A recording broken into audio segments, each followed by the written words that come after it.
Hello friends, this is Shobhika. Welcome back to EdiTuber talks. तो guys start करते हैं आज का सेशन। तो गाइस आज के सेशन में हम बात करेंगे योग फिलॉसफी की। तो सबसे पहला जो हमारा टॉपिक है वो क्या है, व्हाट इज योग, योग क्या है। तो इसको समझेंगे। योग का अगर हम शब्द का मतलब समझें तो उसका मतलब होता है जोड़ना या सम कह लीजिए या यूनियन कह लीजिए। तो यहाँ पर हमारा क्वेश्चन अराइज होता है कि क्या चीज जोड़ने की बात की जा रही है, किस चीज का योग है यहाँ पे। तो यहाँ पर एक तरीके से इंडिविजुअल सोल को सुप्रीम सोल से जोड़ने की बात की जा रही है। तो ये योग क्या है, एक स्पिरिचुअल यूनियन है जिसमें आत्मा को परमात्मा से जोड़ा जाता है। अब स्पिरिचुअल एफर्ट, योग क्या है, स्पिरिचुअल एफर्ट है जिसमें हम अपने sense organs, body, mind, intellect सभी चीजों को कंट्रोल करना या नियंत्रित करना सीखते हैं। तो ये एक आध्यात्मिक प्रयास है। अब बात करेंगे योग फिलॉसफी की। योग फिलॉसफी को हम कैसे समझ सकते हैं। योग दर्शन को अगर हम इसकी बात करें तो जब भी योग दर्शन की बात आती है तो योग सूत्र उसके बेसिक टेक्स्ट माने गए हैं। जैसे किसी बिल्डिंग के लिए नींव की इंपॉर्टेंस होती है, उसी तरह योग फिलॉसफी के लिए क्या चीज इंपॉर्टेंट है, योग सूत्र इंपॉर्टेंट है, क्योंकि ये बेसिक टेक्स्ट है। अब ये किसने दिया, सबसे पहले किसने दिया, पतंजलि ने दिया। योग सूत्र किसने लिखा, पतंजलि ने लिखा। और उसके बाद कई लोगों ने इस पे कमेंट्रीज करी, टिप्पणियां करी। ठीक है, उसको हम आगे पढ़ेंगे। अब जब भी गाइस हम योग फिलॉसफी की बात करते हैं तो सांख्य फिलॉसफी जो कि इसी से जुड़ी हुई है, इसी से एसोसिएटेड है, उसकी बात होती है। तो हमने प्रीवियस सेशन में सांख्य फिलॉसफी को कवर किया है। अगर आपने नहीं देखा है वीडियो तो उसको जाकर के देखिए। ठीक है, तब आपको थोड़ा बेटर वे में समझ में आएगी योग फिलॉसफी। जैसा कि हमें पता है सांख्य फिलॉसफी क्लोजली एसोसिएटेड है, रिलेटेड है किससे, योग फिलॉसफी से, क्योंकि दोनों ही एक दूसरे के पूरक हैं, कॉम्प्लीमेंट्री है ये। ठीक है, अब गीता में लिखा है कि योग फिलॉसफी अगर किसी चीज का प्रैक्टिकल एस्पेक्ट है तो सांख्य फिलॉसफी उसका थ्योरेटिकल एस्पेक्ट है, उसी सिस्टम का, सेम सिस्टम का। तो ये लाइन इंपॉर्टेंट है, ये पूछी जा सकती है। ठीक है, आगे बढ़ते हैं गाइस। अब योग सूत्र की बात करते हैं। योग सूत्र क्या है, पहले तो योग सूत्र अभी हमने बात करी कि बेसिक टेक्स्ट है योग फिलॉसफी के, जिसको पतंजलि ने दिया। अब इन्होंने सबसे पहले योग पे बात करी, पतंजलि ने सबसे पहले योग पे बात करी और बहुत ही सिस्टमेटिक वे में और अच्छे से प्रेजेंट करा योग को, जिसमें उन्होंने थ्योरेटिकल और प्रैक्टिकल दोनों एस्पेक्ट पे बात करी। तो ये तो बात हो गई योग सूत्र की। अब योग सूत्र पढ़ने के बाद कई लोगों ने इसको पढ़ा और उसके बाद अपने शब्दों में योग सूत्र के बारे में लिखा, कुछ कमेंट्स लिखे या टिप्पणियां लिखी। जैसे सांख्य फिलॉसफी में सांख्यकारिका आई थी, वैसे ही योग फिलॉसफी में वशिष्ठ आई, वशिष्ठ ने का योग भाष्य आया। ठीक है, सांख्यकारिका आई थी, वैसे ही वशिष्ठ का योग भाष्य आया। और दूसरा क्या था, देखिए कई लोगों ने टिप्पणियां करी, योग सूत्र कई लोगों ने पढ़ा, कई लोगों ने इस पर टिप्पणियां करी, लेकिन जो दो प्रोमिनेंट है, ठीक है, कमेंट्रीज दो प्रोमिनेंट है, वो क्या है, वशिष्ठ का योग भाष्य और वाचस्पति मिश्र की तत्व वैसारदी। ठीक है, दो चीजें इंपॉर्टेंट है। तो इस अगर सांख्यकारिका पूछी जा सकती है तो ये भी पूछा जा सकता है। ठीक है, आगे आने वाले फ्यूचर में क्या क्वेश्चन आ जाएगा कुछ नहीं पता है। ठीक है, तो ये भी ध्यान में रखना है, नोट्स बनाते आप चल रहे हैं तो उसको भी नोट डाउन करते चलिए। ठीक है, आगे बात करते हैं। अब सांख्य फिलॉसफी और योग फिलॉसफी की जब हम बात करते हैं, हमने पढ़ा है कि ये क्लोजली एसोसिएटेड है, एक दूसरे से रिलेटेड है। ठीक है, तो अब इसमें सिमिलैरिटीज क्या क्या है। ठीक है, क्या दोनों में सिमिलैरिटीज है, इसके बारे में बात करते हैं। तो सबसे पहली जो सिमिलैरिटी है वो क्या है, दोनों ही फिलॉसफी या दोनों ही विचारधाराएं क्या चीज मानती हैं कि लिबरेशन कैसे अटेन होगा, नॉलेज के थ्रू ही अटेन होगा। हमें मुक्ति कैसे मिलेगी, ज्ञान से ही मिलेगी। पहले हम ज्ञान प्राप्त करेंगे और ज्ञान प्राप्त करके ही हमें मुक्ति मिल सकती है। लेकिन जो ज्ञान प्राप्त करना है वो हम कैसे अटेन कर पाएंगे, कैसे हमें प्राप्त होगा।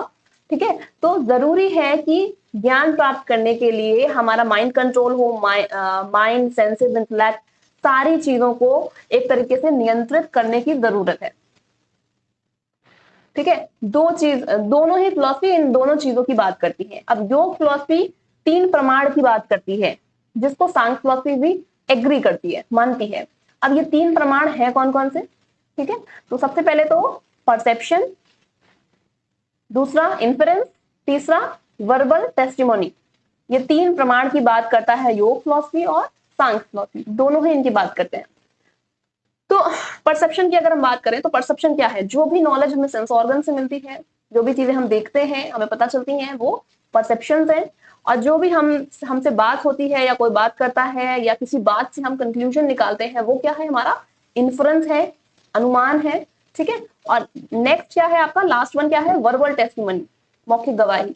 तो यहाँ पर वर्बल टेस्टिमनी का क्या मतलब है कि किसी पर्सन का जो एक्सपीरियंस होता है उससे भी तो हमें नॉलेज मिलती है। तो वर्बल टेस्टिमनी में क्या होगा कि किसी व्यक्ति का कोई एक्सपीरियंस, तजुर्बा, पास्ट एक्सपीरियंस, ठीक है। तो 3 चीजें क्लियर है गाइस। अब लास्ट वन क्या है आपका सिमिलैरिटीज में, 25 मेटाफिजिकल प्रिंसिपल्स की बात सांख्य फिलॉसफी भी करती है, जिसको योग फिलॉसफी भी एग्री करती है, ठीक है। सांख्य फिलॉसफी में हमने 25 मेटाफिजिकल प्रिंसिपल्स की बात करी थी, इसीलिए मैं कह रही हूँ आप लोग एक बार देख करके आइए अगर आपने स्किप किया हुआ है तो, ठीक है। मेक श्योर कि आप सांख्य फिलॉसफी को देख करके आइए, ठीक है। प्लेलिस्ट में आपको मिल जाएगा वीडियो। चलिए, अब कौन सा ऐसा डिफरेंस है जो सांख्य फिलॉसफी और योग फिलॉसफी में है, क्या डिफरेंस है दोनों में, ठीक है। गाइस, जब भी हम सांख्य फिलॉसफी की बात करते हैं तो हम प्रकृति और पुरुष की बात करते हैं, ठीक है, प्रकृति और पुरुष। अब प्रकृति के बारे में हमें पता है, ठीक है, इसके 3 गुण होते हैं, सत्व गुण, तमस, रजस, ये गुण होते हैं। वही अगर हम पुरुष की बात करें तो पुरुष सांख्य फिलॉसफी में कई सारे बताए गए हैं, लेकिन योग फिलॉसफी में सिर्फ एक ही पुरुष की बात हुई है, एक ही सुप्रीम सेल्फ की बात हुई है। तो ये एक बहुत बड़ा अंतर है जो योग फिलॉसफी में है। योग फिलॉसफी में एक ही सेल्फ की बात हुई है, एक ही पुरुष की बात हुई है, जिसको एटर्नल बताया गया है, ठीक है, टाइम और स्पेस से परे बताया गया है, सुप्रीम सेल्फ, परमात्मा बताया गया, गॉड बताया गया, ठीक है। सांख्य फिलॉसफी कई चेतनाओं की बात करती है, कई सेल्स की बात करती है। क्लियर है गाइस, ठीक है। तो यहाँ जो आपका सेल्फ है वो एटर्नल है, सर्वव्यापी है, समय और स्थान से परे है। वही सांख्य फिलॉसफी क्या है, कई सारी चेतनाओं की बात करता है, कई सारे पुरुष की बात करता है, ठीक है। जैसे हमने कैट और डॉग का एग्जाम्पल पढ़ा था सांख्य फिलॉसफी में, ठीक है, उससे क्लियर आप ज्यादा बेटर वे में समझ पाएंगे, ठीक है। चलिए आगे बढ़ते हैं। अब योग सूत्र देखिए, पतंजलि ने योग सूत्र को दिए और बहुत अच्छे से उसको ऑर्गेनाइज करा हुआ है, ठीक है। तो ये जो ऑर्गेनाइजेशन है, ये जो संगठन है, ये है क्या, ठीक है, बहुत ही क्लियरली और ऑर्गेनाइज वे में इसको लगा रखा है। तो यहाँ पर सबसे पहले क्या आता है, योग सूत्र जब हम उठाते हैं तो सबसे पहले क्या आता है, समाधि पद, साधना पद, विभूति पद और कैवल्य पद। कैवल्य पद आपका लास्ट में आएगा, ठीक है। तो ये आपको याद रखना है सीक्वेंस वाइज, ठीक है। सीक्वेंस, जो भी चीजें आप याद कर रहे हैं, 8 फोल्ड पाथ याद कर रहे हैं, योग सूत्र का ऑर्गेनाइजेशन याद कर रहे हैं, जितनी चीजें पढ़ रहे हैं वो सीक्वेंस वाइज ही पढ़ना है। क्लियर है। अब समाधि पद में क्या बात हुई है, तो योग सूत्र में सबसे पहले समाधि पद में क्या बात हुई है कि कैसे कैसे योग है, योग के फॉर्म्स के बारे में बात हुई है, नेचर, मैथड, सारी चीजों की बात हुई है। इसके अलावा योग का असर या मॉडिफिकेशन हमारे ऑर्गन्स पे, हमारे चित्त पे क्या पड़ता है, जो ह्यूमन बीइंग है उनके माइंड पे क्या असर पड़ता है योग करने का, क्या चित्त में मॉडिफिकेशन होते हैं। क्लियर है गाइस। तो ये सबसे पहले तो समाधि पद की बात हो गई। अब आगे बढ़ते हैं, साधना पद की बात करते हैं। साधना पद में क्या बोला गया है, साधना पद में, चलिए साधना पद में देख लेते हैं। साधना पद में बताया गया है कि कैसे कोई भी हमारी जो सफरिंग है या हमारा दुख दर्द है, कैसे वो इरेडिकेट होगा, कैसे कम होगा, योग करने से कैसे चीजें, सफरिंग कम होगी, इसके बारे में बात की है। इसके अलावा कैसे हम लॉ ऑफ कर्मा से निकल सकते हैं, ठीक है, कर्म के नियम से, मानव के बंधन से कैसे निकल सकते हैं। तो इन सारी चीजों पर बात किसमें हुई है, साधना पद में हुई है। नेक्स्ट हमारा है विभूति पद। अब विभूति पद में बताया गया है कि कैसे हम सुप्रा नॉर्मल पावर को अचीव कर सकते हैं योग के माध्यम से, ठीक है। कैसे सुप्रा नॉर्मल, जो पावर नॉर्मल नहीं है, उनको हम कैसे अचीव करें योग के माध्यम से। इसके अलावा कैसे हम योग के माध्यम से चीजों को अचीव कर सकते हैं, जैसे कि जो सुप्रा नॉर्मल पावर है इसको, ठीक है, जो अति समान शक्तियां हैं उनको कैसे हम प्राप्त कर सकते हैं, इसके बारे में विभूति पद में बात हुई है।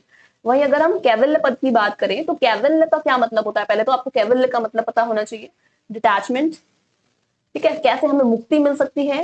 It describe the nature of liberation, ठीक है, नेचर ऑफ लिबरेशन बताया गया है, and supreme union with the supreme self, कैसे हम मुक्त हो सकते हैं और कैसे हमारा जो स्पिरिचुअल यूनियन है या आध्यात्मिक मिलन है सुप्रीम सेल्फ के साथ, परमात्मा के साथ, वो कैसे संभव हो पाएगा, कैसे हमारी आत्मा परमात्मा के साथ मिलेगी, कैसे हम मुक्त होंगे। इन सब की बात क्या करता है, कैवल्य पद करता है। कैवल्य नाम से समझ में आ रहा है, ठीक है, डिटैचमेंट की बात करता है कैवल्य। तो ये चारों पॉइंट्स आपको क्लियर है गाइस, ठीक है, क्लियर है। अभी यहाँ पर बात होती है, क्या हो रही है कि व्हाट इज साइकोलॉजी ऑफ योग, योग का मनोविज्ञान क्या कहता है। या योग का मनोविज्ञान क्या है, इसके बारे में बात करेंगे यहाँ पे।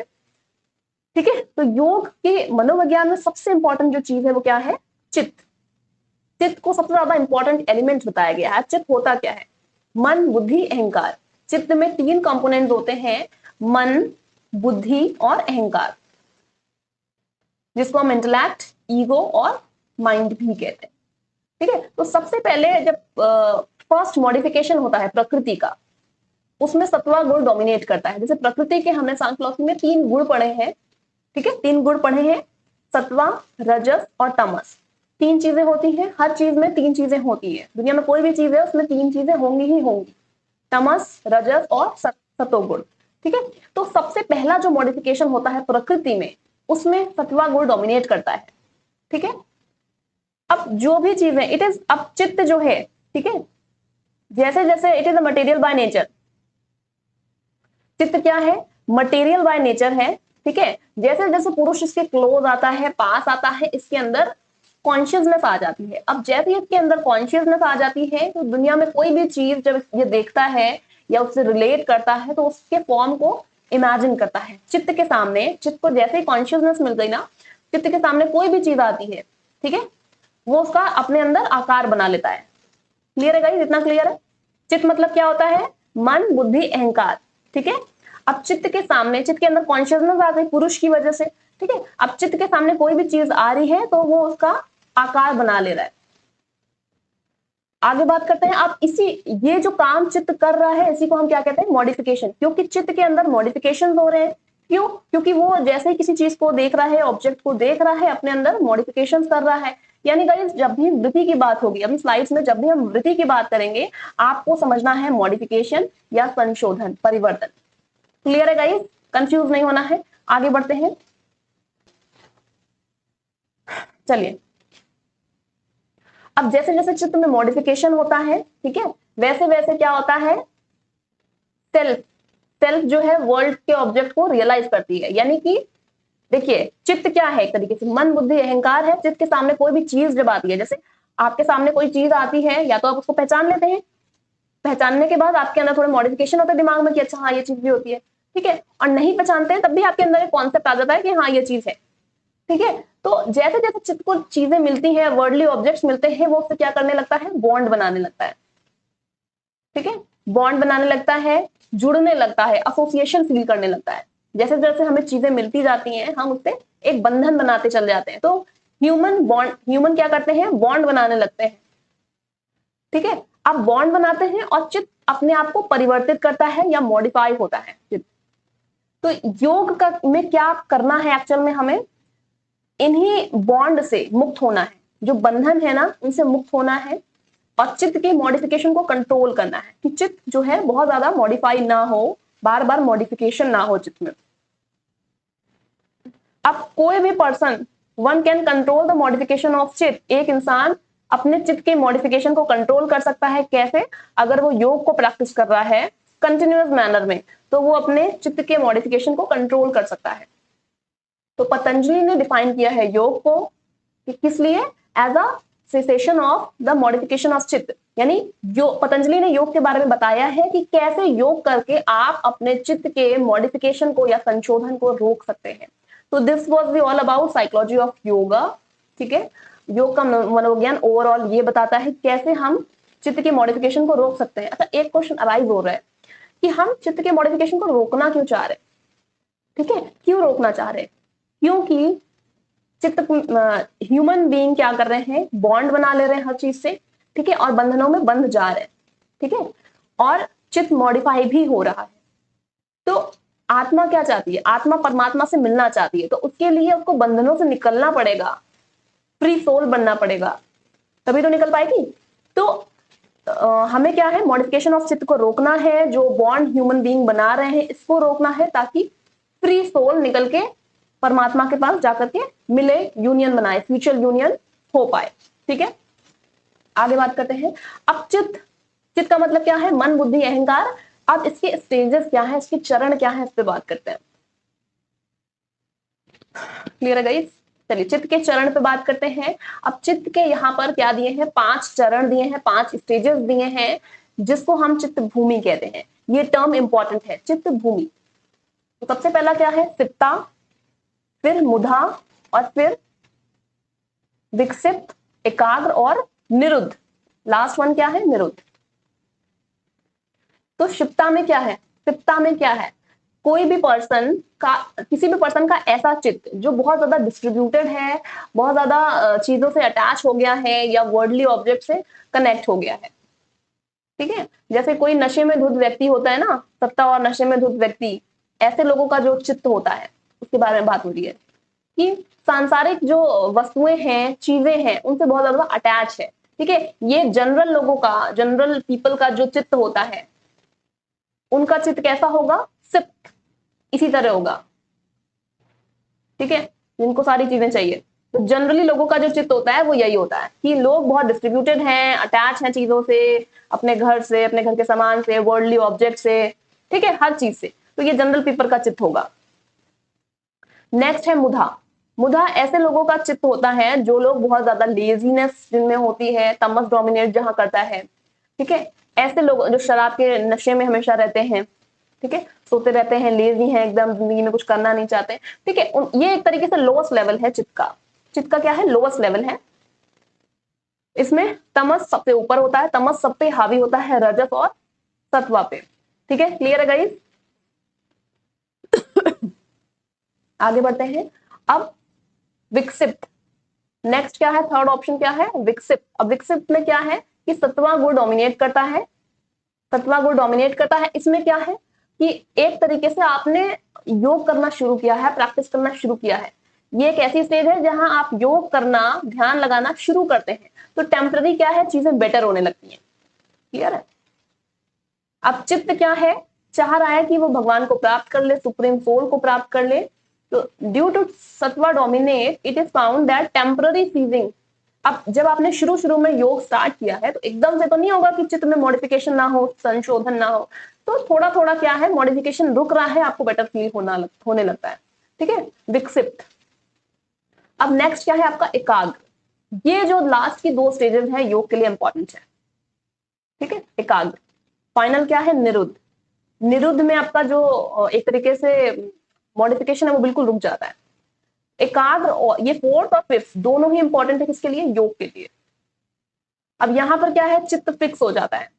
इन दिस स्टेट चित्त क्या है, फिक्स हो जाता है, एक जगह रुक जाता है, स्थिर हो जाता है to some objects due to the sattva predominance. चित्त फिक्स हो जाता है कुछ ऑब्जेक्ट्स की वजह से और सत्वा प्रीडोमिनेंस करने लगता है। ठीक है, क्लियर है? लास्ट क्या है, निरुद्ध। निरुद्ध में एकदम से मॉडिफिकेशंस रुक जाते हैं, जो दिमाग में इंप्रेशंस रह गए हैं वो इंप्रेशंस रहते हैं, लेकिन कुछ और नए चेंजेस, नए मॉडिफिकेशन चित्त में नहीं होते हैं। ठीक है, इस स्टेज को हम योगा कहते हैं। मॉडिफिकेशन से गाइस मतलब समझ रहे हैं ना, मॉडिफिकेशन में चित्त जो है बार बार इधर उधर हो रहा है या चेंजेस ला रहा है अपने अंदर, वो काम चित्त यहाँ पर नहीं होगा निरुद्ध स्टेज में। ठीक है, ये फाइनल स्टेज है। तो लास्ट टू स्टेज जो है योगा के लिए हेल्पफुल है, ये आपकी लास्ट टू स्टेजेस, जैसा कि मैंने अभी बताया आपको। ठीक है, remaining stages are harmful for practicing in yoga. अब बाकी जो स्टेजेस हैं वो नॉर्मल पीपल की होती हैं। जैसे क्या होता है, हम बहुत आलसी हैं, जिंदगी में एकदम रोज लेते हैं, कोई गोल नहीं है, कुछ पैशन नहीं है। ठीक है, तो एकदम लोवेस्ट जो स्टेज होती है कौन सी होती है, वो मुधा की होती है। और जो जनरल पीपल होते हैं, ठीक है, नौकरी करनी है, ये करना है, वो करना है, ठीक है, तो वो जनरल पीपल के लिए क्या है, आपकी सिप्ता। और अभी आपने नया नया शुरू किया है कि लाओ चलो योग करते हैं, ध्यान करते हैं, मेडिटेशन करते हैं, तो ये आपकी टेम्पररी स्टेज होती है, विक्षिप्त वाली। तो ये 5 स्टेजेस हैं, आपको ध्यान में रखनी है। आई होप ये समझ में आ गया होगा। आगे बढ़ते हैं। ठीक है, ये भी दिया हुआ है आपका। जो सबसे लोवेस्ट लेवल है वो क्या है, असुरी लेवल होता है। असुरी लेवल, फिर general state of human being. ठीक है, फिर हायर लेवल हो गया आपका, विक्षिप्त क्या हो गया, हायर लेवल हो गया, फिर ये योगीज हो गया, और फिर हायर लेवल ऑफ योगी। इसको चाहिए तो आप स्क्रीनशॉट भी ले सकते हैं, या आप नोट्स बना रहे हैं तो उसको नोट डाउन कर लीजिए। ठीक है, कौन से स्टेज में क्या चीज डोमिनेट करती है, अभी लोवेस्ट लेवल में तमस डोमिनेट करता है, प्रीडोमिनेट। ठीक है, उसके बाद नॉर्मल पीपल में रजस। रजस किसके लिए होता है, एक्टिविटी के लिए होता है। क्लियर है गाइस? आपने अभी अभी यहाँ पर योग शुरू किया है तो उसके लिए कौन सा गुण आएगा, सत्वा। ठीक है, बाकी सब में सत्वा आएगा। जहां पर अच्छे काम हो रहे हैं, जहां आप बेटर कर रहे हैं चीजें, वहां सत्वा आएगा।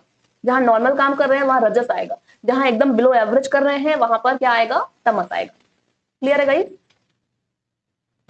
अब चित्त के फॉर्म क्या है, चित्त के रूप क्या है, इसके बारे में बात करते हैं। तो गाइस जो चित्त है ना, चित्त हमेशा, चित्त क्या होता है, मन बुद्धि अहंकार, ठीक है। अब इसमें दुनिया में हर चीज में जो भी मतलब प्रकृति का पार्ट है, उन सब में क्या होता है, 3 गुण होते हैं, सत्वा रजस और तमस, जैसा कि हमने सांख्यिकी में पढ़ा, ठीक है। अब ये जो गुण है ये हमेशा क्या होते हैं, चेंज होते रहते हैं, ठीक है। हमें भी किसी में सत्वा ज्यादा है, किसी में रजस ज्यादा है, किसी में तमस बहुत ज्यादा है, ठीक है। तो चित्त क्या है, चित्त के अंदर 3 गुण होते हैं जो कि कॉन्स्टेंटली क्या होते हैं, बदलते रहते हैं, चेंज होते रहते हैं। तो इन्हीं 3 स्टेजेस, 3 गुण की वजह से चित्त के अलग अलग नाम दिए गए हैं, इनको हम ध्यान में रखते हैं, ठीक है। ये हमें पता होना चाहिए, नेट में पूछे जा सकते हैं, ठीक है। तो 3 फॉर्म कौन कौन से हैं, प्राख्या, प्रवृत्ति और स्थिति। प्राख्या में क्या होता है, सत्वा गुण डोमिनेट करता है, तमस उसका सबऑर्डिनेट है। प्राख्या में क्या चीज डोमिनेट करती है, सत्वागुण, सतोगुण डोमिनेट करता है, हावी होता है, और तमस उसकी सबऑर्डिनेट होती है, यानी उसके नीचे होती है। प्रवृत्ति में क्या होता है, प्रवृत्ति में आपका रजस डोमिनेट करता है, रजस डोमिनेट करता है, प्री डोमिनेट करता है, और तमस वीक होता है प्रवृत्ति में, ठीक है। नेक्स्ट आप क्या क्या है, स्थिति। अब स्थिति में क्या होता है, स्थिति में प्रीडोमिनेट क्या करता है, सत्वा, और रजस इसका सबऑर्डिनेट होता है, मतलब उसके अधीन होता है, ठीक है। तो ये आपके 3 पार्ट्स हो गए, 3 फॉर्म्स हो गए चित्त के। चित्त क्या होता है, मन बुद्धि अहंकार, ठीक है। अब इसमें 3 गुण होते हैं चित्त में, सत्वा रजस और तमस।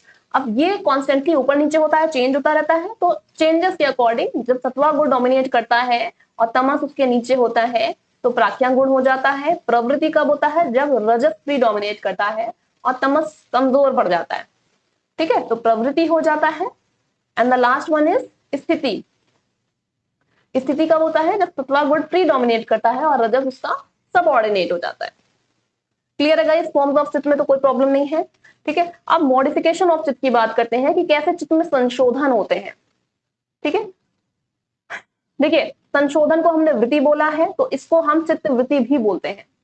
चित्त क्या है, मॉडिफाई होता है, चित्त मॉडिफाई, चित्त चेंज होता रहता है, क्यों, ड्यू टू रिफ्लेक्शन ऑफ पुरुष, पुरुष के रिफ्लेक्शन की वजह से चेंज होता रहता है। क्यों, क्योंकि पुरुष की वजह से उसके अंदर कॉन्शियसनेस आ जाती है। पुरुष क्या है, सेल्फ है, आत्मा है, ठीक है। तो इसी को हमने चित्त वृत्ति बोला है कि चित्त में भाई मॉडिफिकेशन हो रहा है, इसलिए इसको हमने चित्त वृत्ति बोल दिया है। वहां चित्त भूमि थी, यहाँ चित्त वृत्ति है, ठीक है, कंफ्यूज नहीं होना है। अब यहाँ पर 5 तरीके के चेंजेस बताए गए हैं, मॉडिफिकेशंस बताए गए हैं। सबसे पहला क्या है, प्रमाण, यानी कि राइट कॉग्निशन, ठीक है। तो योग स्कूल भी सांख स्कूल की तरह, सांख फिलॉसफी की तरह 3 प्रमाण को मानता है, जैसा कि हमने अभी पढ़ा, परसेप्शन, इन्फ्रेंस और टेस्टिमनी, ठीक है।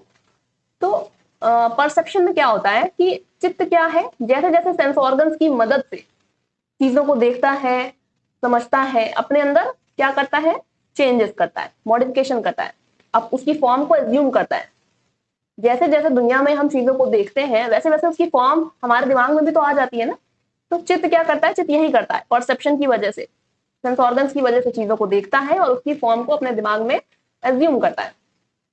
इन्फ्रेंस में क्या होता है, अपने हिसाब से चित्त क्या है, चीजों को एक तरीके से उसका इन्फ्रेंस निकालता है। तो ये क्या है, ये एक तरीके से राइट कॉग्निशन है, जो आपने देखा समझा उसकी वजह से आप सही चीजें निकाल रहे हैं, सही अनुमान लगा रहे हैं, कॉग्निशन कर रहे हैं, ठीक है। नेक्स्ट क्या है, तो यहाँ पर इसकी वजह से चित्त में चेंजेस हो रहे हैं, सही ज्ञान आपको मिल रहा है, उसकी वजह से चित्त में क्या हो रहा है, कॉग्निशन हो रहा है, राइट कॉग्निशन हो रहा है। नेक्स्ट क्या है आपका, तो विपर्य मतलब क्या होता है, doubt. The expression viparya is understood as doubt. कोई भी डाउट कब आता है, to possess not determine knowledge. अब कोई नॉलेज है लेकिन आपको समझ में नहीं आ रही है, कोई चीज है आप उसको देख रहे हैं लेकिन आपको समझ में नहीं आ रही है, आपको समझ में नहीं आ रही है कि ये शेल है या सिल्वर है, तो आपका जो डाउट का क्रिएशन होता है ना, इसमें भी चित्त मॉडिफाई होता है, ठीक है। तो डाउट का क्रिएशन, रॉन्ग कॉग्निशन, कोई चीज आपने देखी लेकिन आपको डाउट है कि भाई ये सही है या नहीं सही है, या ये सिल्वर है या गोल्ड है, समझ में नहीं आ रहा है, ठीक है। वॉटेवर, कोई भी चीज आप देख, कोई मेटल देखा आपने, पीतल देखा, आपको लग रहा है गोल्ड है क्या, ठीक है। डाउट की जो सिचुएशन होती हैं वो विपर्य में आती हैं, रॉन्ग कॉग्निशन में आती है। नेक्स्ट क्या है, विकल्प। नेक्स्ट क्या है थर्ड पॉइंट, विकल्प। It is the knowledge in which object is known but the object does not exist. ठीक है, यहाँ पर आपको यहाँ पर ऐसी नॉलेज की बात हो रही है जहां पर आपको पता है कि नॉलेज है, ऑब्जेक्ट है, लेकिन इन विच ऑब्जेक्ट इज नोन, आपको ऑब्जेक्ट पता है लेकिन ऑब्जेक्ट एग्जिस्ट नहीं करता है। जैसे कि आपके घोड़े की सींग नहीं होती है, ठीक है, और बांझ औरत का बच्चा नहीं होता है, बैरन वुमेन्स चाइल्ड नहीं होता है। तो यहाँ पर क्या है, इमेजिनेशन है। विकल्प में क्या है, इमेजिनेशन, आपने इमेजिन किया है लेकिन वो एग्जिस्ट नहीं करती। क्लियर है गाइस? तो यहां पर भी चित्त के मॉडिफिकेशन होते हैं। नेक्स्ट है निद्रा। निद्रा यानी स्लीपिंग की पोजीशन, यहां पर भी आपके मेंटल मॉडिफिकेशंस होते हैं। ठीक है, there will be no cognition, कोई दिमाग नहीं लगाना है यहाँ पे, कोई माइंड नहीं चल रहा है, लेकिन तब भी मेंटल मॉडिफिकेशंस होते हैं। ठीक है, ऑब्जेक्ट्स आप उसे देखते नहीं है, ऑब्जेक्ट्स एब्सेंट होते हैं ना भाई, अगर हम सो रहे हैं तो हम ऑब्जेक्ट्स को तो नहीं देखेंगे। ठीक है, तो यहां पर चित्त में क्या चीज डोमिनेट करती है, तमस। लेकिन क्या है, माइल्ड प्रेजेंस ऑफ नॉलेज, थोड़ी नॉलेज प्रेजेंट भी होती है। While some body is in sleep, कुछ बॉडी आपकी सो रही है लेकिन थोड़ी चल भी रही है। तो यहाँ पर जब आप सोकर उठते हैं, ठीक है, तो आपके पास कॉन्शियसनेस आ जाती है और आपको थोड़ा थोड़ा याद आने लगता है कि हाँ ये चीजें होंगी सपने में। ठीक है, तो यहाँ पर भी आपका जो माइंड है, चित्त है, वो क्या है, मॉडिफाई हो रहा है, मेंटल मॉडिफिकेशन हो रहा है।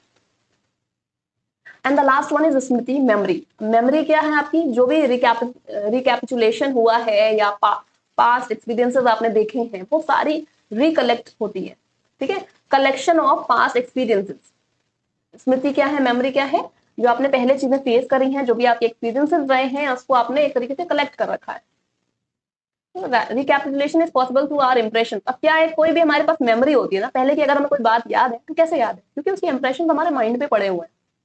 ठीक है, तो यहाँ पर भी चित्त क्या है, थोड़ा थोड़ा मॉडिफाई होता है, जिसकी वजह से हमें चीजें याद रहती है। In this state some sort of modification are found. यहाँ पर भी स्मृति में भी मॉडिफिकेशंस होते हैं। तो ये 5 ऐसी चीजें हैं जहां पर चित्त वृत्ति होती है या चित्त मॉडिफिकेशंस होते हैं। क्लियर है, कुछ इतना टफ नहीं है। ठीक है, थोड़ा सा आप समझ के इसको अपने आप से पढ़ने की कोशिश करिए। तो नाउ नेक्स्ट क्या आपका, काइंड ऑफ कलेश। ठीक है, कलेश, कलेश क्या होता है, कलेश के कितने प्रकार होते हैं, इसके बारे में बात करेंगे यहाँ पर।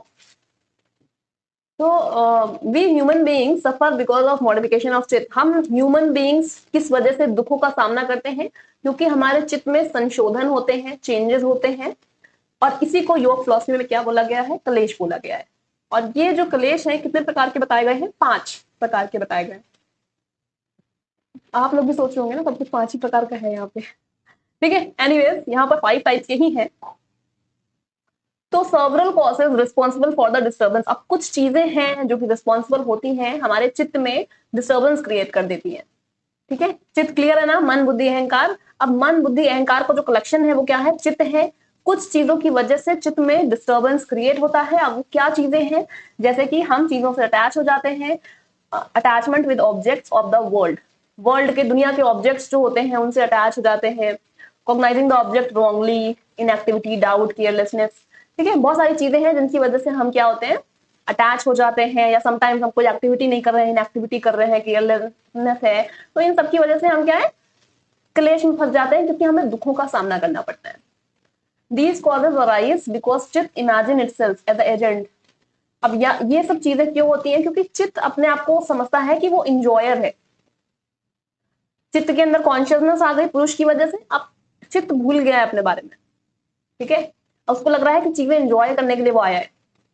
ठीक है, तो हमने इसीलिए अर्थ पे क्या है, दुखों को देखा, क्लेश को देखा। योग फिलॉसफी में ऐसा बताया गया है कि इसी वजह से अर्थ पे क्या है, बहुत सारी सफरिंग्स हैं, बहुत सारे क्लेश है, क्योंकि इंसान क्या है, ऑब्जेक्ट्स के साथ अटैच हो गया है, बंधनों में बंध गया है, बॉन्ड क्रिएट कर लिए हैं और अपने आप को एंजॉय समझने लगा है, इसलिए उसको दुख होते हैं, क्लेश का सामना करना पड़ता है।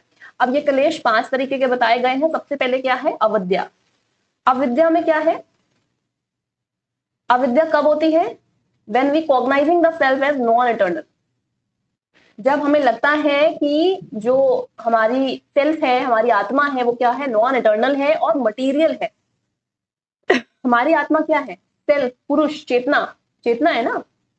अगर हम अपनी चेतना को, अपनी आत्मा को हम बॉडी समझने लगे या मटेरियल समझने लगे और नॉन इटर्नल समझने लगे, तो हमें दुख का सामना करना पड़ेगा। रियल नेचर क्या है सेल्फ का? आत्मा कभी मरती नहीं है, ब्लिस है, एटर्नल है, ठीक है, और प्योर कॉन्शियसनेस है। हम लोग क्या है? प्योर कॉन्शियसनेस है, लेकिन हम ये जानते नहीं है, हम ये भूल चुके हैं, तो ये हमारे दुख का कारण है। अस्मिता में क्या है? अस्मिता इज रॉन्गली आइडेंटिफाई पुरुष एंड प्रकृति। अब अस्मिता में क्या होता है कि आपने इग्नोर कर दिया है या आप अपने आप को गलत समझने लगे। जैसे सांस फिलॉसफी में गाइस हमने पढ़ा कि पुरुष और प्रकृति से मिलके बुद्धि बनती है, इंटेलेक्ट बनता है, ठीक है। अब यहाँ पर अस्मिता में क्या है? पुरुष और प्रकृति को सेम मान लिया है, इक्वल प्लेटफॉर्म पे ला करके सेम मान लिया है, बट रियलिटी क्या है? दोनों चीजें अलग है, डिस्टिंक्ट एंटिटीज है, ठीक है, दोनों को हम सेम नहीं कह सकते। तो दूसरा कलेश का कारण क्या बताया गया है? अस्मिता बताया गया है कि हमने चीजों को रॉन्गली आइडेंटिफाई करा है, ठीक है, रॉन्गली आइडेंटिफाई करा है। अब थर्ड क्या है हमारा? राग। राग का मतलब क्या होता है? जैसे जैसे भाई दुनिया में क्या होता है, बहुत पैसे के पीछे लोग भागते हैं, पावर के पीछे भागते हैं। वर्ल्ड प्लेजर क्या है? मनी, पावर, पैसा, ठीक है। इसके लिए अगर आप बहुत ज्यादा क्रेविंग है आपके अंदर, तो राग, इसका मतलब है कि दुख का कारण क्या है? राग है। क्लियर है गाइस? नेक्स्ट आपका फोर्थ पॉइंट क्या है? द्वेष। द्वेष इज एंगर, गुस्सा है, ठीक है, जो कि कारण होता है किसका? सफरिंग का, दुख का। और लास्ट क्या है? अभिनिवेशा। अभिनिवेशा पृथ्वी के हर लिविंग बीइंग में होता है, प्राणी में होता है कि मरने का डर, तो ये भी एक तरीके से क्या है? दुख का कारण है। क्लियर है गाइस? क्लियर है? अविद्या, अस्मिता, राग, दुख और अभिनिवेश। क्लियर है गाइस? आगे बढ़ते हैं। क्लेश क्लियर हो गया। अब सबसे ज्यादा इंपॉर्टेंट जो पार्ट है, 8 फोल्ड पार्ट, अष्टांग योग, ठीक है। अब इसमें हम क्या पढ़ेंगे? इसमें 8 पॉइंट्स हैं, 8 चीजों के बारे में बताया गया है। सबसे पहले यम के बारे में, तो ये आपको गाइस मेक श्योर कि जरूर याद हो और सीक्वेंस वाइज याद हो, क्योंकि इससे बहुत ज्यादा क्वेश्चन पूछे जाते हैं, फ्रीक्वेंटली क्वेश्चन पूछे जाते हैं यहाँ पे।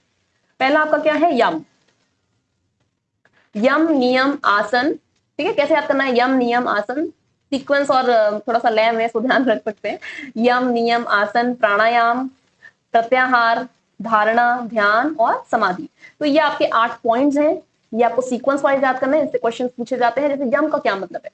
यम का मतलब है, यम में क्या बोला जा रहा है 8 फोल्ड योगा में? कि अहिंसा, नॉन वॉयलेंस, यानी वॉयलेंस नहीं करना है, हिंसा नहीं करनी है, किसी से हेट नहीं करना है, घृणा नहीं करनी है। नियम में क्या बताया गया है? कि स्वच्छता रखनी है, यानी क्लीनलीनेस रखनी है। और क्लीनलीनेस कैसी रहेगी आपकी?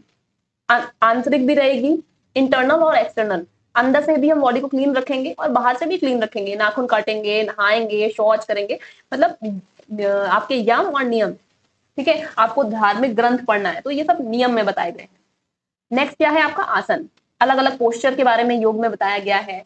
प्राणायाम में क्या बताया? प्राणायाम में प्राण बताए गए ना। प्राणायाम में क्या आ रहा है? प्राण। प्राण में क्या है? श्वास। तो ऐसे ध्यान में रखना है कि अपनी ब्रीदिंग पे कंट्रोल होना चाहिए। तो जैसे जैसे आप इनहेल करेंगे, सांस को भरेंगे अपने अंदर, उसको बताया गया है पूरक। जैसे जैसे सांस को होल्ड करेंगे, रोकेंगे, रिटेन करेंगे, उसको क्या बताया गया है यहाँ पे? कुंभक, ठीक है। जैसे जैसे सांस को निकालेंगे, छोड़ेंगे, उसको क्या बताया गया है? रिकाका, ठीक है। नेक्स्ट क्या है? प्रत्याहार। प्रत्याहार में कि भाई हमें जो भी वस्तुओं को लेके वासना है या पैशन है, उसको कंट्रोल करने की जरूरत है। धारण में क्या बताया गया है? Fixation of mind. माइंड को कैसे फिक्स करना है मेडिटेशन के टाइम, ठीक है। किसी मन को स्थिर कैसे करें, तो धारण में ये बताया गया, धारणा में ये बताया गया कि कैसे माइंड को फिक्स करना है। और ध्यान में क्या बताया गया है? कि कैसे हम सक्सेसफुल बन सकते हैं, कि किसी ऑब्जेक्ट पे हम कंसंट्रेट कर पाए, ध्यान केंद्रित कर पाए, ठीक है। तो वस्तु पे ध्यान केंद्रित करना या एक तरीके से कंसंट्रेट करना ऑब्जेक्ट पे बताया गया यहाँ पे। नेक्स्ट क्या है आपका? समाधि। समाधि में चित्त का, देखिए पर्पस क्या है, साइकोलॉजी ऑफ योग में भी हमने पढ़ा कि मेन पर्पस क्या है हमारा, कि चित्त के संशोधन को रोकना है, ठीक है। तो लास्ट और फाइनल स्टेज क्या है? समाधि, क्योंकि यहां हमारा जो पर्पस है ये हो जा रहा है। क्यों रोकना है? ताकि हम ह्यूमन बॉन्ड को रोक पाए, ठीक है, जो लिबरेशन की ओर जा पाए। तो यहाँ पर योग फिलॉसफी में गाइस 5 यम बताए गए हैं। इसमें क्या क्या चीजें हैं? यम में क्या है? कि माइंड को कंट्रोल करना है, बॉडी को कंट्रोल करना है, नियंत्रित करना है और स्पीच को कंट्रोल करना है। जैसे कि पहला क्या है? अहिंसा, किसी को मारना नहीं है, कोई भी अहिंसा नहीं करनी है, किसी लिविंग बीइंग को इंजर्ड नहीं करना है, किल नहीं करना है। दूसरा क्या है, सत्य, स्पीक, सही बोलना है, सत्य बोलना है, और सच आपकी थिंकिंग में भी होना चाहिए। ऐसा नहीं है कि आप गलत चीजें सोच रहे हैं। तो सत्य, अहिंसा का पालन करना है, सत्य बोलना है, सत्य को सोचना भी है। अस्तेय, अस्तेय में कि आपको चोरी नहीं करना है, नॉन स्टीलिंग रखनी है, और इवन किसी के पैसे को लेने की सोचना या डिजायर, इच्छा भी नहीं करनी है। ठीक है। नेक्स्ट क्या है, ब्रह्मचर्य। फोर्थ पॉइंट क्या है, ब्रह्मचर्य का पालन करना है, सेलिबेसी का पालन करना है, और अपने सेंसेस को एक तरीके से कंट्रोल करना है। ठीक है। सेक्सुअल लाइफ की ओर नहीं बढ़ना है, इससे अपने आप को दूर रखना है। तो ये ब्रह्मचर्य हो गया। And the last one is aparigraha. अपरिग्रह का मतलब है कि कोई भी लैविश चीजों को आपको नहीं रखना है, जैसे कि gold, diamond. Not to accept, accept नहीं करना है, किसी भी लैविश चीज को एक्सेप्ट नहीं करना है, जो कि एक तरीके से गोल्ड, डायमंड, ये सब चीजें आपकी इंजॉयमेंट के लिए या आपकी एक तरीके से जो लग्जरी चीजें हैं, वो चीजें आपको नहीं एक्सेप्ट करनी है अपनी लाइफ में। तो 5 यम हो गए, ये ध्यान में रखना है। 5 all these yams are badly required for the concentration of chitta. तो ये एक लास्ट पॉइंट इंपॉर्टेंट है गाइस, ये भी देख लीजिए कि जितने यम बताए गए हैं बैडली रिक्वायर्ड है कंसंट्रेशन ऑफ चित्त के लिए। चित्त के कंसंट्रेशन के लिए ये बहुत ज्यादा जरूरी है। 5 पॉइंट्स ये आपको याद रखना है। अब 5 यम हो गए, 5 नियम, 5 नियम भी आपको देखने हैं, ध्यान में रखने हैं। अब वो क्या है, 5 नियम क्या है, it speaks about the rules of possessing good conduct. ठीक है। अच्छी आदतें होनी चाहिए, क्लीनलीनेस हमें मेंटेन करनी है, यानी कि जैसे शौच, अपनी बॉडी को साफ सुथरा रखना है, क्लीन रखना है, बाहर से भी और अंदर से भी। संतोष रखना है, हमें सेटिस्फैक्शन रखना है। ठीक है, जो है हमारे पास जैसा है बहुत अच्छा है, और उससे खुश रहना है, सेटिस्फाई रहना है। नेक्स्ट है तप, हमें एक्सट्रीम कोल्ड, एक्सट्रीम हीट को टॉलरेट करने की हमारे अंदर क्षमता आए, हार्ड प्रैक्टिसेस करें, इसे तप बोला गया है कि हम हमारे अंदर सहन शक्ति आए। ठीक है। फोर्थ पॉइंट क्या है, स्व अध्याय। स्व अध्याय का मतलब है कि रिलीजियस स्क्रिप्चर्स पढ़िए, रिलीजियस बुक्स पढ़िए, ताकि आपके पास स्पिरिचुअल नॉलेज हो, आध्यात्मिक ज्ञान हो। फिफ्थ पॉइंट क्या है, लास्ट पॉइंट क्या है, ईश्वर परिधान। ठीक है। तो यहां पर क्या बताया गया है कि ईश्वर परिधान क्या बताया गया है कि हमें ईश्वर के प्रति समर्पित हो जाना चाहिए। और योग दर्शन में बताया गया है कि अच्छे आचरण के लिए जरूरी है कि हमें ईश्वर को अपने आप को क्या करना चाहिए, समर्पित कर देना चाहिए, क्योंकि ईश्वर सर्वोच्च है, सर्वशक्तिमान है। ठीक है। तो 5 यम हो गए, 5 नियम हो गए। आगे बढ़ते हैं। इसके बाद क्या है, 8th पॉइंट जो है वो क्या है, समाधि। समाधि से हम क्या समझते हैं, वननेस को, एकता को। ठीक है। जो सर्वोच्च आपका एक तरीके से अपेक्स बॉडी है, वो क्या है, समाधि। समाधि का मतलब क्या होता है, एकता, यानी आप अपनी इनर सेल्फ को अपने अंदर ब्लेंड कर लें, अपने अंदर एकदम घुल मिल जाने दें एक तरीके से। ठीक है, ब्लेंड कर लें। अब इसको बुद्धिज्म की बात करें तो समाधि का क्या मतलब होता है बुद्धिज्म में, समाप्ति। समाप्ति बोला गया है बुद्धिज्म में। योग फिलॉसफी में समाधि बोला गया है, लेकिन बुद्धिज्म की बात करें तो इसे समाप्ति बोला गया है। क्लियर है गाइस। अब समाधि होती क्या है, समाधि एक डीप मेडिटेशन की स्टेज है, जहां पर इंसान जो भी प्रैक्टिस कर रहा है, प्रैक्टिशनर जो है, वो चीजों को भूल जाता है, उसके अंदर कोई कॉन्शियसनेस नहीं रहती है, वो दीन दुनिया से एकदम परे हो जाता है, सारे दुख दर्द से दूर हो जाता है, और अपने आप को क्या फील करता है, फ्री फील करता है, और मुक्त फील करता है, लिबरेटेड फील करता है। तो ये अपेक्स स्टेज है योगा की। योगा की सबसे सर्वोच्च स्टेज जो होती है वो क्या है, समाधि। अब यहाँ दो पार्ट्स हैं, दो प्रकार हैं समाधि के। एक है ऑब्जेक्ट सेंटर्ड, यानी ऑब्जेक्ट की हेल्प से आप जब समाधि में बैठते हैं, समाधि करते हैं, तो वो कॉन्शियस समाधि होती है। ठीक है। और एक होती है सुप्रा कॉन्शियस, जिसमें आप ऑब्जेक्ट के बिना समाधि में बैठते हैं, समाधि करते हैं। ठीक है। तो इसके कई सारे नाम हैं, संप्रजाता और सविकल्प, सबीजा। ठीक है, ये अलग अलग नाम है इसके, कॉन्शियस समाधि के अलग अलग नाम दिए हैं, ये आपको याद रखने हैं। ठीक है। और ये संप्रजाता समाधि जो है, इसका मतलब क्या होता है, इसका मतलब होता है अनकॉन्शियस। और यहाँ पर असंप्रजाता, ठीक है, असंप्रजनता। ठीक है, इसका मतलब क्या है, अनकॉन्शियसनेस और संप्रज्ञता इसका मतलब है कॉन्शियस। तो ये चीज आपको टर्म्स क्लियर होने चाहिए। अब ऐसी समाधि जिसमें हम किसी ऑब्जेक्ट को नहीं यूज कर रहे हैं, किसी सपोर्ट को नहीं यूज कर रहे हैं, उसको हम असंप्रज्ञाता कहते हैं, असंप्रज्ञता कहते हैं, सॉरी, ठीक है। निर्विकल्प, इसको हम निर्विकल्प भी कहते हैं कि हमारे पास कोई विकल्प नहीं है, निर्विकल्प। निरवजा समाधि भी कहते हैं, सुप्रा कॉन्शियस समाधि भी कहते हैं। तो ये आपके कई सारे नाम हैं।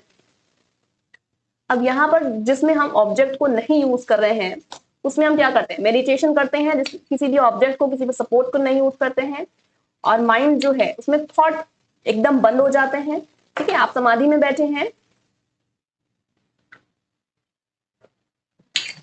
देखिए समाधि में बैठना का क्या मतलब है कि जो सर्वोच्च आपका एक अष्टांग योग में जो सर्वोच्च स्थान है योग का, वो क्या है, समाधि है। अब समाधि में हमें क्या चाहिए कि माइंड एकदम फोकस्ड रहे, माइंड में कोई, चित्त में कोई मॉडिफिकेशन ना हो, ठीक है। तो यही एक स्टेज है जहां पर चित्त में कोई मॉडिफिकेशन नहीं होता, कोई भी जो थॉट है, थॉट प्रोसेस है, माइंड जो है एकदम बंद हो जाता है, ब्लॉक्ड हो जाता है, कोई पेन नहीं फील होता है, कोई प्लेजर फील नहीं होता है, संस्कार ही माइंड में रह जाते हैं, जो इंप्रेशंस हैं वही रह जाते हैं, माइंड टोटली फोकस्ड, अनडिस्टर्ब और अनपरप्लेक्स्ड रहता है। क्लियर है। तो यहाँ पर वस्तु आधार के बिना हम ध्यान में बैठते हैं, ठीक है। कोई भी आपके माइंड में ब्लॉकेज नहीं रहती है, कोई प्रॉब्लम नहीं रहती है। ये क्लियर है गाइस। अब संप्रज्ञात समाधि के 4 प्रकार होते हैं, संप्रज्ञात समाधि के 4 प्रकार होते हैं, 4 काइंड होते हैं जिसमें हम ऑब्जेक्ट को यूज करते हैं। गाइस यहाँ पर देखिए, वस्तु केंद्रित जो वननेस है, एकता है, ये वाला पॉइंट, ठीक है, ये वाला जो पॉइंट है, इसके 4 पार्ट्स होते हैं, 4 पार्ट्स होते हैं, लेकिन इसके एक भी पार्ट नहीं होते हैं, ठीक है। यहाँ आपके 4 पॉइंट्स हैं, 4 टाइप्स हैं, 4 टाइप्स हैं, इसको हम पढ़ लेते हैं। तो क्या है, सर्वितर्क, सर्विकार, सनानंद, सनानंद और सस्मित, ठीक है। 4 पॉइंट्स दिए हुए हैं। अब ये क्या है इसके बारे में देख लेते हैं। तो सर्वितिका जो है, सर्वितर्क जो है, इसमें क्या बात हुई है कि कोई भी, देखिए यहाँ पर गाइस ऑब्जेक्ट हम यूज कर रहे हैं, ठीक है। तो कोई भी ग्रॉस ऑब्जेक्ट जो है उसके थ्रू अगर हम समाधि में बैठ रहे हैं तो उसको हम सवितर्क कहेंगे। जैसे कि हमने क्या यूज कर लिया, मान लीजिए मूर्ति यूज कर ली, कोई ऑब्जेक्ट यूज कर लिया, मूर्ति यूज कर ली, ठीक है। आपने अपनी नोज को देख लिया मेडिटेशन करते टाइम, नोज को देखते हुए मेडिटेशन कर रहे हैं, तो ये क्या हो गई, सवितरिका हो। अब नेक्स्ट क्या है, सविकार। सविकार समाधि में क्या है कि चित्त कंसंट्रेट कर रहा है सबटल ऑब्जेक्ट्स पे, सबटल ऑब्जेक्ट्स पे, यानी मंत्रास पे, मंत्र है उसको एज्यूम कर रहा है। यानी एक तरीके से आप समझ लीजिए कोई भी एब्स्ट्रैक्ट चीज तो दिख नहीं रही है, सबटल ऑब्जेक्ट है, लेकिन उसके फॉर्म को आप एज्यूम कर सकते हैं, सोच सकते हैं, जैसे कि तन्मंत्रास है, रूप है, रस है, गंध है। ये सब चीजें दिखती तो नहीं है ना, गंध दिखती नहीं है, सब शब्द दिखते नहीं है, स्पर्श दिखता नहीं है, फील होता है। जो भी चीजें फील हो रही हैं उन ऑब्जेक्ट्स को पे कंसंट्रेट करना है, ठीक है। क्लियर है। चलिए आगे देखते हैं, आगे पॉइंट क्या है, आगे क्या है, सानंद समाधि। अब यहां पर चित्त किस पे कंसंट्रेट कर रहा है, तत्विका सब्टलर ऑब्जेक्ट पे, जो कि हैप्पीनेस, वो चीजें जो हैप्पीनेस और जॉय पैदा करती हैं, प्रोड्यूस करती हैं, उन पे कंसंट्रेट कर रहा है। क्लियर है। हाँ, तो सानंद समाधि में क्या है, चित्त एक सात्विक सूक्ष्म, ऐसी चीजों पे, देखिए चित्त किस पे कंसंट्रेट कर रहा है। हमने यहाँ पर जिन समाधि में एक तरीके से सपोर्ट लिया है, उस समाधि के 4 पार्ट्स हैं, 2 हमने पढ़ लिए और 2 यहाँ क्या है, सानंद समाधि। यहाँ पर चित्त किसका सपोर्ट ले रहा है, जो भी मेडिटेशन में हम क्या समाधि में क्या सपोर्ट ले रहे हैं, चित्त किस पे ध्यान लगा रहा है, ऐसी सूक्ष्म चीजों पे ध्यान लगा रहा है जो कि हैप्पीनेस यानी खुशी पैदा कर रही है, ठीक है, हैप्पीनेस और जॉय पैदा कर रही है। ये क्लियर हो गया। नेक्स्ट क्या है, अस्मित समाधि। चित्त is concentrated on ego substance, ego substance पे या अहंकार तत्व पर अपना ध्यान केंद्रित कर रहा है, अपने आप को आइडेंटिफाई करते हुए, जिससे स्वयं को पहचाना जा सके। इसलिए चित्त किस पे कंसंट्रेट कर रहा है, ईगो सब्सटेंस पे। तो सस्मित समाधि भी आपको क्लियर होगी, ठीक है। ये 4 पॉइंट है, ये 4 टाइप्स हैं जो कि समाधि के टाइप्स हैं। अब योग फिलॉसफी गाइस हमने पूरी पढ़ ली है, जितना कि एग्जाम पॉइंट ऑफ व्यू से इंपॉर्टेंट है यूजीसी नेट के लिए।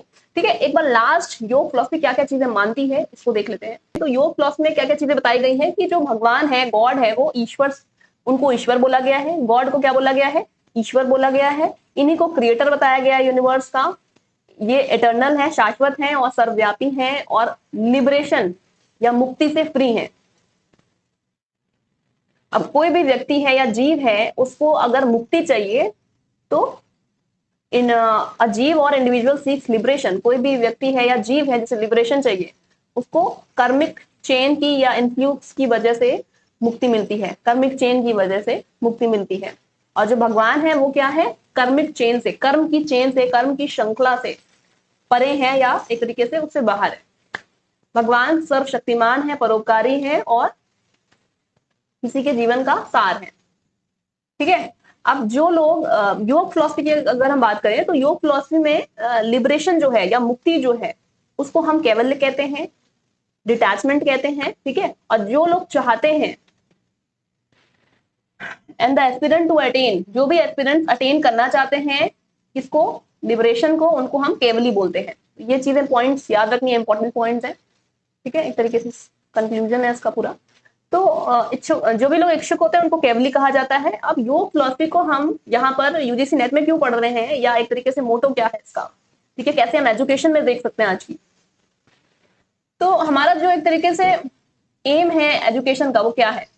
योग फिलॉसफी के अकॉर्डिंग हमारा एम ऑफ एजुकेशन क्या है कि बच्चे का कॉम्प्रिहेंसिव डेवलपमेंट हो, ओवरऑल डेवलपमेंट हो एज अ ह्यूमन पर्सनैलिटी, जिसकी वजह से ह्यूमन चाइल्ड फ्री रहे बॉडली, मेंटल और सुपर मिजरी से। जितने भी शारीरिक दुख हैं या मानसिक दुख है, सुपर मिजरीज हैं, उनसे बच्चा जो है वो मुक्त हो जाए, फ्री हो जाए। ये एक एम है। और मेथड ऑफ एजुकेशन योग फिलॉसफी के अकॉर्डिंग क्या यूज होना चाहिए? कंसंट्रेशन होनी चाहिए पढ़ाई में, मेडिटेशन होना चाहिए, लॉ ऑफ एसोसिएशन होना चाहिए, कैसे कोई चीज रिलेटेड है, law of association, scientific attitude, development method, सारी चीजें यूज होनी चाहिए मेथड ऑफ एजुकेशन की तरह। और रोल ऑफ टीचर, टीचर का क्या रोल होना चाहिए अगर हम योग फिलॉसफी की बात कर रहे हैं तो? Not only a theoretical but also a demonstrator. तो टीचर एक तरीके से डिमॉन्स्ट्रेटर की तरह यूज होना चाहिए, खाली थ्योरी ना कराता रहे, डिमॉन्स्ट्रेट भी करे चीजों को। और रोल ऑफ स्टूडेंट्स की अगर हम बात करें तो बच्चे को टीचर को सरेंडर करना चाहिए, स्टूडेंट्स को अपने टीचर को सरेंडर करना चाहिए। और विदाउट टीचर, टीचर के बिना हम कुछ भी प्राप्त नहीं कर सकते लाइफ में। इसलिए बच्चों को या स्टूडेंट्स को अपने टीचर को एक तरीके से समर्पित होना चाहिए टीचर के प्रति। और the last one is one has to discipline oneself physically. तो एक व्यक्ति को डिसिप्लिन होना चाहिए फिजिकली और इंटेलेक्चुअली। ठीक है, डिसिप्लिन को यहाँ पर इंपॉर्टेंट बताया गया है। ठीक है, तो ये ओवरऑल हो गई आपकी योग फिलॉसफी के बारे में चीजें हो गई। आई होप कि समझ में आ गया होगा, पॉइंट समझ में आ गए होंगे ठीक से। तो गाइस कैसा लगा सेशन जरूर बताइएगा कमेंट सेक्शन में। इसके अलावा आपको अगर पीडीएफ चाहिए किसी स्टडी कंटेंट का, स्टडी मटेरियल का, तो आप मुझे टेलीग्राम पे कांटेक्ट कर सकते हैं। इसके अलावा कमेंट सेक्शन में भी आप कमेंट कर सकते हैं, लेकिन आपको पीडीएफ तो टेलीग्राम में ही मिल पाएंगे, तो यहाँ कनेक्ट कर सकते हैं, आप मेरे साथ कनेक्ट हो सकते हैं। ठीक है, so guys thank you so much, मिलते हैं नेक्स्ट सेशन में, तब तक के लिए bye bye and take care.